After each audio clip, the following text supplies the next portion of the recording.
गौरी पुत्र गणेश भगवान की जय। श्री लक्ष्मी नारायण भगवान की जय। श्री शिवाय नमस्तुभ्यम। प्रिय भक्तजनों, आप सभी को भाद्रपद मास के कृष्ण पक्ष की अजा एकादशी की हार्दिक शुभकामनाएं। श्री लक्ष्मी नारायण जी की कृपा आप और आपके समस्त परिवार पर सदैव बनी रहे। भक्तजनों, आज भाद्रपद मास की कृष्ण पक्ष की एकादशी तिथि है और इस एकादशी को अजा एकादशी के नाम से जाना जाता है और कुछ स्थानों पर इसे अजा ग्यारस भी कहते हैं।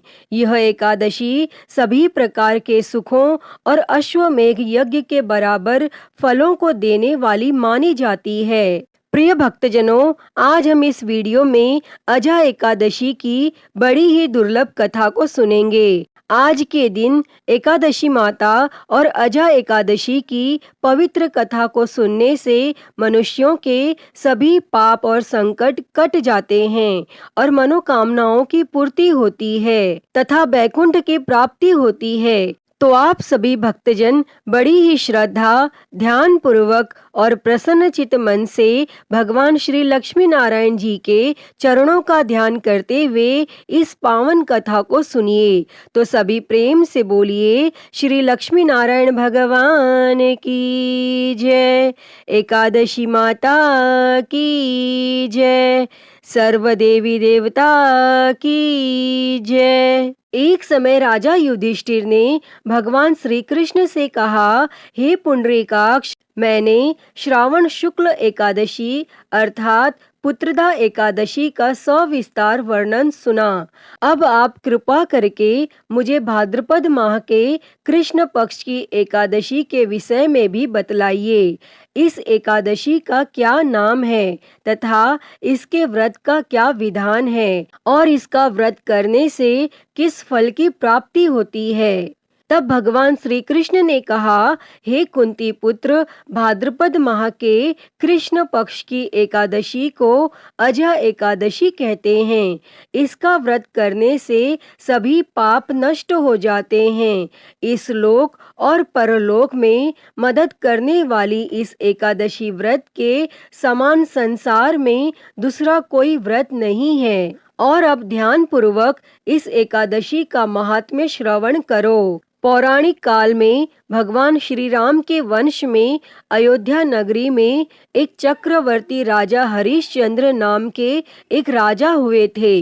राजा अपनी सत्य निष्ठा और ईमानदारी के लिए प्रसिद्ध थे और एक बार देवताओं ने इनकी परीक्षा लेने की योजना बनाई। तब राजा ने स्वप्न में देखा कि ऋषि विश्वामित्र को उन्होंने अपना राजपाट दान कर दिया है और तब सुबह विश्वामित्र वास्तव में उनके द्वार पर आकर कहने लगे, तुमने स्वप्न में मुझे अपना राज्य दान कर दिया। तब राजा ने सत्यनिष्ठ व्रत का पालन करते हुए संपूर्ण राज्य विश्वामित्र को सौंप दिया और दान के लिए दक्षिणा चुकाने हेतु राजा हरिश्चंद्र को पूर्व जन्म के कर्म फल के कारण पत्नी, बेटा एवं खुद को बेचना पड़ा। और तब राजा हरिश्चंद्र को एक डोम ने खरीद लिया जो शमशान भूमि में लोगों के दाह संस्कार का काम करवाता था और स्वयं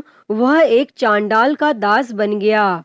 उसने उस चांडाल के यहाँ कफन लेने का काम किया, किंतु राजा हरिश्चंद्र ने इस आपत्ति के काम में भी सत्य का साथ नहीं छोड़ा। और जब इसी प्रकार उसे कई वर्ष बीत गए तो उसे अपने इस नीच कर्म पर बड़ा दुख हुआ और वह इससे मुक्त होने का उपाय खोजने लगा और वह सदैव इसी चिंता में रहने लगा कि मैं क्या करूं, किस प्रकार इस नीच कर्म से मुक्ति पाऊं।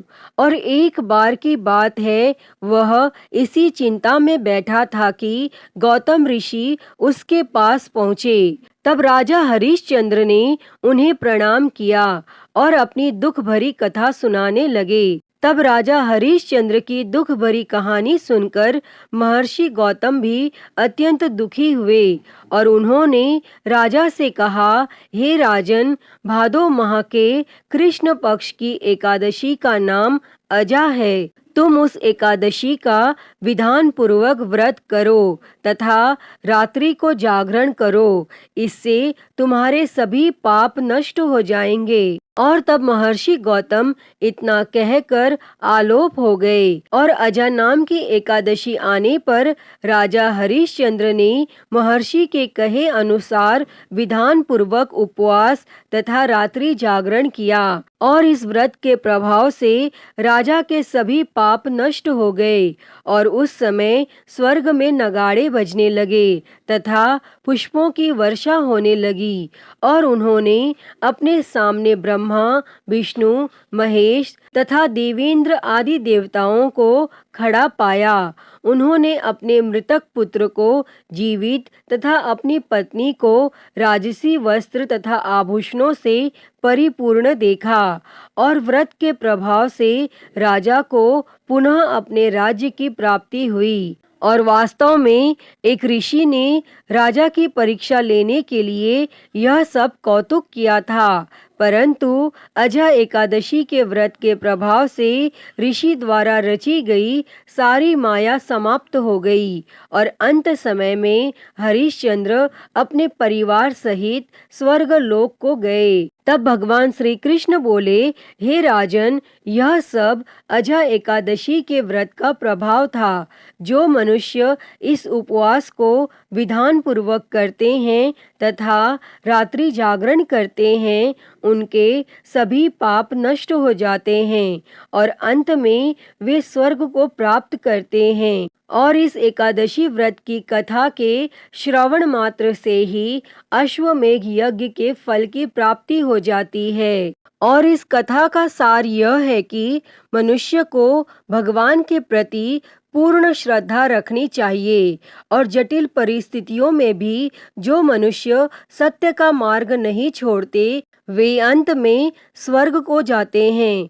तब इसके बाद भगवान श्री कृष्ण जी कहते हैं, हे युधिष्ठिर, अब मैं तुम्हें इस एकादशी के व्रत का विधान सुनाता हूँ, इसे ध्यान पूर्वक सुनो। स्कंद पुराण के अनुसार भगवान विष्णु का पूजन, व्रत और उपवास रखकर तिल का दान और तुलसी पूजा का विशेष महत्व है। एकादशी के दिन ब्रह्म मुहूर्त में उठकर स्नान आदि से निवृत्त होकर स्वच्छ वस्त्र धारण करके भगवान श्री विष्णु का ध्यान करना चाहिए। तत्पश्चात व्रत का संकल्प लें। फिर घर के मंदिर में एक चौकी पर लाल कपड़ा बिछाएं और भगवान विष्णु की प्रतिमा स्थापित करें और एक लोटे में गंगा जल लेकर उसमें तिल, रोली और अक्षत मिलाएं और अब इस लोटे से जल की कुछ बूंदें लेकर चारों ओर छिड़कें। फिर इसी लोटे से घट स्थापना करें। अब भगवान विष्णु को धूप दीप दिखाकर उन्हें पुष्प अर्पित करें और अब एकादशी की कथा का पाठ करें अथवा श्रवण करें। शुद्ध घी का दिया जलाकर विष्णु जी की आरती करें। श्री विष्णु जी के मंत्रों का ज्यादा से ज्यादा जाप करें। तत्पश्चात श्री हरि विष्णु जी को तुलसी दल और तुलसी मिश्रित जल का भोग लगाएं और विष्णु सहस्त्र नाम का पाठ अवश्य करना चाहिए और शाम के समय भगवान विष्णु जी की पूजा करके फलाहार करें और भगवान श्री हरि विष्णु जी का भजन करते हुए रात्रि जागरण करें तथा रात में भगवान विष्णु की प्रतिमा के समीप ही भूमि पर शयन करना चाहिए और इस दिन भूलकर भी तुलसी दल ना तोड़ें और अगले दिन द्वादशी तिथि को योग्य ब्राह्मण को भोजन कराकर दान दक्षिणा देकर आशीर्वाद लें। इसके बाद स्वयं भी भोजन ग्रहण कर व्रत का पारण करें। व्रत के पारण के दौरान आंवला खाना बहुत ही शुभ माना जाता है और एकादशी के दिन गाय को चने की दाल और गुड़ अवश्य खिलाएं तथा केले के पेड़ का पूजन करें और इस दिन व्रत और पूजा के साथ साथ गरीब लोगों को गर्म कपड़े, तिल और अन्न का दान करने से कई यज्ञों का फल प्राप्त होता है। अतः हे लक्ष्मी नारायण भगवान जी, इस कथा को कहते, सुनते और हुंकारा भरते सभी पर सदैव अपनी कृपा बनाए रखना। तो सभी प्रेम से बोलिए श्री लक्ष्मी नारायण भगवान की जय। प्रिय भक्तजनों, आइए अब सुनते हैं एकादशी माता की कथा। तो सभी प्रेम से बोलिए एकादशी माता की जय। श्री लक्ष्मी नारायण भगवान की जय। एक बार एक राज्य में एक राजा रहता था। राजा बहुत ही बुद्धिमान और बलशाली था। राजा सदा ही अपनी प्रजा का बहुत अच्छे से ध्यान रखता था। प्रजा भी राजा को बहुत पसंद करती थी। राजा की 2 बेटियां थी। राजा अपनी दोनों बेटियों से बहुत प्रेम करता था। राजा की छोटी बेटी देखने में बहुत सुंदर और आकर्षित थी और वहीं पर राजा की बड़ी बेटी छोटी बेटी के मुकाबले थोड़ी कम सुंदर थी। राजा की छोटी बेटी माता की पूजा किया करती थी और सभी लोग राजा की छोटी बेटी से बहुत प्रेम करते थे और बहुत प्रशंसा किया करते थे। राजा भी अपनी छोटी बेटी को बड़ी बेटी से अधिक प्रेम करता था, जिसके कारण राजा की बड़ी बेटी को अपनी छोटी बहन से बहुत नफरत होने लगी थी। राजा की दोनों बेटियां जब बड़ी हो गईं, तब एक पड़ोस के राज्य में रहने वाले राजकुमार राजा की बड़ी बेटी के लिए रिश्ता लेकर आया। लेकिन जैसे ही उस राजकुमार की नजरें राजा की छोटी बेटी पर पड़ी, तो वह राजकुमार राजा की छोटी बेटी पर आकर्षित हो गया और छोटी बेटी से पहली नजर में प्रेम करने लगा। और उस राजकुमार ने राजा की बड़ी बेटी के साथ विवाह करने से मना कर दिया और उसने राजा से कहा कि मैं आपकी छोटी बेटी से विवाह करना चाहता हूँ।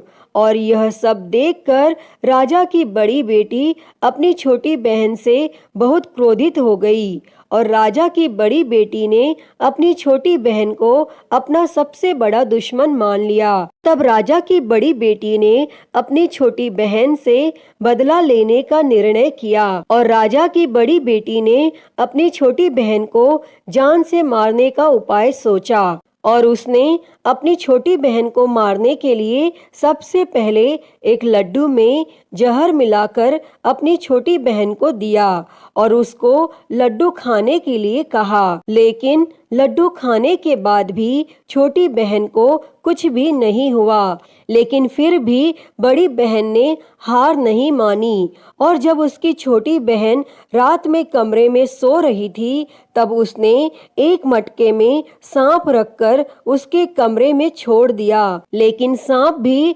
छोटी बहन का कुछ नहीं कर पाया। जिसके बाद बड़ी बहन ने छोटी बहन से कहा कि चलो हम लोग कुएं में से पानी भरकर लाते हैं। और वह अपनी छोटी बहन को पानी भरने के बहाने कुएं के पास ले गई और उसने अपनी छोटी बहन को कुएं में धक्का दे दिया। लेकिन छोटी बहन को तब भी कुछ नहीं हुआ, क्योंकि हर बार ग्यारस माता उसकी रक्षा कर रही थी और उधर बड़ी बहन अपने सारे प्रयास के बाद भी असफल हो रही थी, जिससे वो बहुत क्रोधित हो गई। और फिर उसने अपनी छोटी बहन के पास जाकर उससे प्रश्न किया कि मेरी छोटी बहन, क्या तुमको पता है कि भगवान ने सबकी मृत्यु एक निश्चित समय पर लिखी हुई है और कैसे तुम्हारी या मेरी मृत्यु होगी, क्या यह तुम जानती हो? तब छोटी बहन ने अपनी बड़ी बहन को बताया कि हाँ दीदी, मैं जानती हूँ मेरी मृत्यु कैसे होगी। और छोटी बहन से यह सब बातें सुनकर बड़ी बहन मन ही मन बहुत प्रसन्न होने लगी और उसने अपनी छोटी बहन से कहा कि तो तुम मुझे अपनी मृत्यु का राज बताओ। तब छोटी बहन ने अपनी बड़ी बहन से कहा कि मेरी मृत्यु तो एक तोते में है, जो तोते के गले में एक हार है, उससे मेरी मृत्यु होगी। जब कोई भी व्यक्ति तोते को मारकर उस हार को अपने गले में पहने तो मैं मूर्छित हो जाऊंगी, और जैसे ही उस हार को अपने गले से उतारे तो मैं वापस से जीवित हो जाऊंगी। और फिर अपनी छोटी बहन की मृत्यु का राज जानकर बड़ी बहन बहुत खुश हुई और उसने अपनी छोटी बहन को मारने के लिए उसके पालतू तोते को ढूंढना शुरू कर दिया। और छोटी बहन को इस बात का आभास हो गया था कि कोई उसकी जान लेना चाहता है, जिसके लिए वह अपने पिताजी के पास गई और उसने अपने पिताजी से कहा कि पिताजी, मेरी मृत्यु के बाद आप मुझे मत जलाइएगा, आप मुझे अपनी पुरानी वाली हवेली में एक पलंग में लेटाकर छोड़ दीजिएगा। तब अपनी छोटी लड़की की यह बातें सुनकर राजा बहुत आश्चर्यचकित हो गया और राजा ने अपनी छोटी बेटी से पूछा कि बेटी, तुम यह क्या कह रही हो? तब राजा की छोटी बेटी ने बताया कि पिताजी, समय किसी के लिए नहीं रुकता, क्या कब किसको हो जाए इसका किसी को कुछ नहीं पता। फिर राजा ने अपनी छोटी बेटी से कहा कि तुम ऐसी बातें क्यों करती हो? 2-3 दिन के बाद तो तुम्हारा विवाह है। लेकिन छोटी बेटी ने अपने पिताजी को ऐसा करने पर मजबूर कर दिया और उनसे वचन ले लिया, और राजा ने भी अपनी छोटी बेटी की बात स्वीकार कर ली। और 2-3 दिनों के बाद जब शादी का समय आया तब राजकुमार बारात लेकर राजा के घर आया और राजकुमार और राजा की छोटी बेटी का विवाह शुरू हो गया। और जैसे ही राजा की छोटी बेटी राजकुमार के साथ फेरे लेने लगी तो उसकी बड़ी बहन अपनी छोटी बहन के कमरे में जाकर उसके तोते को पकड़ लेती है और उसको जान से मार देती है, और तोते के गले में जो हार था उसको अपने गले में धारण कर लेती है। और जैसे ही बड़ी बहन उस हार को अपने गले में धारण करती है तो उधर छोटी बहन 3.5 ही फेरे ले पाती है और वहीं पर बेहोश होकर गिर जाती है। जिसके बाद राजा ने बड़े बड़े हकीमों को बुलाया और अपनी छोटी बेटी का इलाज करने के लिए कहा। और राजा की बात सुनकर जब वैद्य ने छोटी बेटी को देखा तो राजा को बताया कि आपकी छोटी बेटी ना तो जीवित है और ना मरी हुई, ऐसा मैं पहली बार देख रहा हूँ। तब राजा ने वैद्य और हकीम को यह बात बाहर बताने से मना कर दिया और उनको कहा कि अगर तुमने यह बात किसी को बाहर बताई तो हम तुमको फांसी दे देंगे। और राजा ने अपनी छोटी बेटी को पुराने महल में जाकर एक पलंग में लेटा दिया और वहां पर कुछ सैनिकों को तैनात कर दिया। इसके बाद राजा वापस अपने महल पर आ गया और राजा की बड़ी बेटी अपने पिताजी के पास आई और कहने लगी कि पिताजी,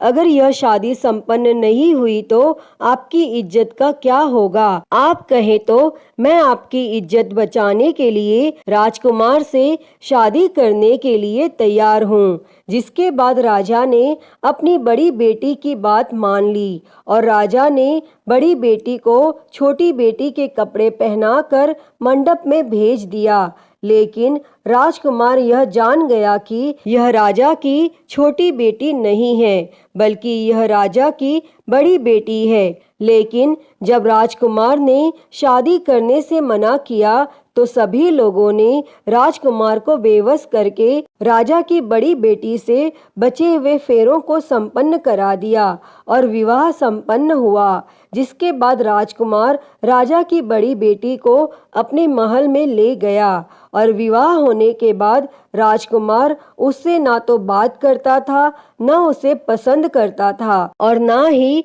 उसके आसपास भटकता था। और राजकुमार ने यह फैसला लिया था कि वह अपनी प्रेमिका को ढूंढ कर रहेगा और यह जान कर रहेगा कि उसके साथ क्या हुआ है। एक दिन राजकुमार अपने घोड़े पर सवार होकर राजा के पुराने महल के पास पहुंचा, जहां पर उसने कुछ सैनिकों को देखा। महल के पास पहुंचकर राजकुमार ने जब महल को ध्यान से देखा तो वह समझ गया कि यह तो हमारे ससुर जी का ही महल है। तब राजकुमार ने सैनिकों से पूछा कि तुम लोग यहाँ क्या कर रहे हो और इस महल के अंदर उस पलंग में कौन लेटा है। जिसके बाद सैनिकों ने बताया कि यहाँ पर राजा की छोटी बेटी लेटी है। और यह सुनकर राजकुमार बहुत प्रसन्न हो गया और वह तुरंत अपनी प्रेमिका के पास पहुंच गया और उसकी सेवा करने लगा। जैसे ही रात हुई तो राजा की छोटी बेटी उठकर खड़ी हो गई और राजकुमार यह देखकर बहुत खुश हो गया और उसने अपनी प्रेमिका से पूछा कि तुम यहाँ क्या कर रही हो, तुम मेरे साथ मेरे घर चलो। तब राजा की छोटी बेटी ने राजकुमार को सारी बातें बता दी कि मेरी जान एक तोते में बसती थी और मैंने यह बात सिर्फ अपनी बड़ी बहन को बताई थी और मुझे पता है कि उसने ही मुझे मारने का प्रयास किया है। उसके पास एक हार है जिसको वह सुबह पहन लेती है और रात को उतार देती है। जब तक वह हार को पहन कर रखती है तब तक मैं मूर्छित रहती हूँ और जैसे ही वो हार को उतार देती है तो मैं जीवित हो जाती हूँ और जब तक मेरी बड़ी बहन के पास वो हार रहेगा तब तक मैं ऐसे ही जीवित और मूर्छित होती रहूंगी। अगर मेरी बड़ी बहन के पास जो हार है वो मेरे हाथ लग जाए तो मैं हमेशा के लिए जीवित हो जाऊंगी। तब राजकुमार यह सब बातें सुनकर राजा की छोटी बेटी के पास रहने का निर्णय ले लेता है और उसने अपने बचे हुए सारे फेरे उस पलंग में लेटी हुई राजा की छोटी बेटी के साथ ले लिए और अपना विवाह पूर्ण कर लिया और वहीं पर वह रहने लगा। और देखते ही देखते कुछ समय में राजा की छोटी बेटी और राजकुमार की पत्नी गर्भवती हो गई और एक दिन राजकुमार को किसी काम से बाहर जाना पड़ा। तब छोटी बहन के पेट में बहुत तेज से दर्द होने लगा, जिसके बाद उसने माता का आह्वान किया। जिसके बाद वहां माता प्रकट हुई और उन्होंने अपने भक्त के दर्द को दूर किया और एक पुत्र की प्राप्ति करवाई। तब वहीं पर अचानक से राजकुमार भी आ गया। राजकुमार ने ग्यारस माता को देखा तो वह आश्चर्यचकित हो गया और उसने तुरंत ग्यारस माता को प्रणाम किया और ग्यारस माता ने राजकुमार से कहा, जब तुम्हारा पुत्र 5 वर्ष का हो जाए तो तुम आकर अपनी पत्नी का हार इसके गले में डाल देना। और देखते ही देखते राजकुमार और राजा की छोटी बेटी का पुत्र 5 वर्ष का हो जाता है। तो राजकुमार अपने बेटे से कहता है कि बेटा, मैं कुछ काम से बाहर जा रहा हूँ, तुम अपनी माता का ध्यान रखना। और वह वहाँ से चला जाता है और राजकुमार को बाहर निकलता हुआ बड़ी बहन के सैनिक देख लेते हैं और बड़ी बहन को जाकर सारी बातें बता देते हैं। जिसके बाद बड़ी बहन अपनी छोटी बहन के पुत्र को वहाँ से उठवा लेती है और उसको मरवा देती है। छोटी बेटी के पुत्र के 2 टुकड़े करवा देती है। पहला टुकड़ा चक्के के पास छुपा देती है और दूसरा टुकड़ा अपने पलंग के नीचे रख लेती है। और तब ग्यारस माता भिखारी का रूप लेकर आती हैं और एक भिखारी का रूप रखकर बड़ी बहन के पास चली जाती हैं। जिसके बाद वहां पर वह भिक्षा मांगने लगती हैं। तो बड़ी बहन अपने नौकरों से कहती है कि जाकर भिक्षा दे दो। लेकिन जैसे ही नौकर ग्यारस माता को भिक्षा देने के लिए आते हैं तो माता उन्हें मना कर देती है और कहती है कि मैं तुम्हारी महारानी से ही भिक्षा लूंगी। जिसके बाद बड़ी बहन स्वयं ही भिक्षा देने के लिए माता के पास आती है। तब माता एक बिल्ली का रूप लेकर उसके कमरे में चली जाती है और वहाँ पर छोटी बेटी के पुत्र के 2 टुकड़े को आपस में जोड़ देती हैं और उसे जीवित कर देती हैं और फिर उसे वहाँ से ले जाती हैं। तब राजकुमार अपने बेटे को लेकर अपनी पत्नी के पास जाता है और उसे कहता है कि तुम इसका ध्यान रखना। अगर तुम इस बच्चे का अच्छे से ध्यान रखोगी तो मैं तुमसे बात करूंगा। और एक दिन राजकुमार अपने बेटे से कहता है कि तुम अपनी माता से उनके गले का हार मांग लो। तो अपने पिता की बात मानकर राजकुमार का बेटा अपनी माता जी के पास जाता है और कहता है कि माता, मुझे तुम्हारा हार चाहिए। और यह सुनकर पहले तो बड़ी बहन बहुत क्रोधित होती है, पर उसको यह याद आता है कि राजकुमार ने कहा था कि अगर मैं इस बच्चे का ध्यान अच्छे से रखूंगी तो वह मुझसे बात करेंगे, जिसके कारण वह हार उस बच्चे को दे देती है और वह तुरंत हार को ले जाकर अपने पिताजी को दे देता है। और तभी राजकुमार अपने बेटे को लेकर वहां से जाने लगता है और अपनी पत्नी से कहता है कि तुम हमारे लिए खाना बनाकर रखना, मैं शाम को आकर तुम्हारे साथ खाना खाऊंगा। और वह अपने बेटे को लेकर वहां से चला जाता है और उसके बाद वह राजा के पास जाता है और उनको सारी बातें बता देता है। तब राजा अपनी बड़ी बेटी की यह करतूत सुनकर बहुत क्रोधित होते हैं और अपनी परवरिश पर ही दोष देने लगते हैं। राजकुमार को अपनी छोटी बेटी के साथ रहने के लिए आदेश दे देते हैं और इस प्रकार 11 माता की कृपा से राजकुमार और राजा की छोटी बेटी सुखपूर्वक रहने लगते हैं। अतः हे 11 माता, इस कथा को कहते, सुनते और हुंकारा भरते सब पर अपनी कृपा करना। सभी के जीवन से दुखों को दूर कर सभी के जीवन में सुख और समृद्धि देना। तो सभी प्रेम से बोलिए एकादशी माता की जय, श्री लक्ष्मी नारायण भगवान की जय, श्री उमापति महादेव की जय। प्रिय भक्तजनों, तो मैं उम्मीद करती हूँ कि आपको आज की यह कथा पसंद आई होगी और अगर वीडियो अच्छी लगी हो तो इसे लाइक करें, ज़्यादा से ज़्यादा शेयर करें और कमेंट बॉक्स में 11 माता की जय लिखना ना भूलें और हरिहर भक्ति चैनल को सब्सक्राइब कर नोटिफिकेशन बेल को ज़रूर ऑन कर लें। हर हर महादेव। धन्यवाद।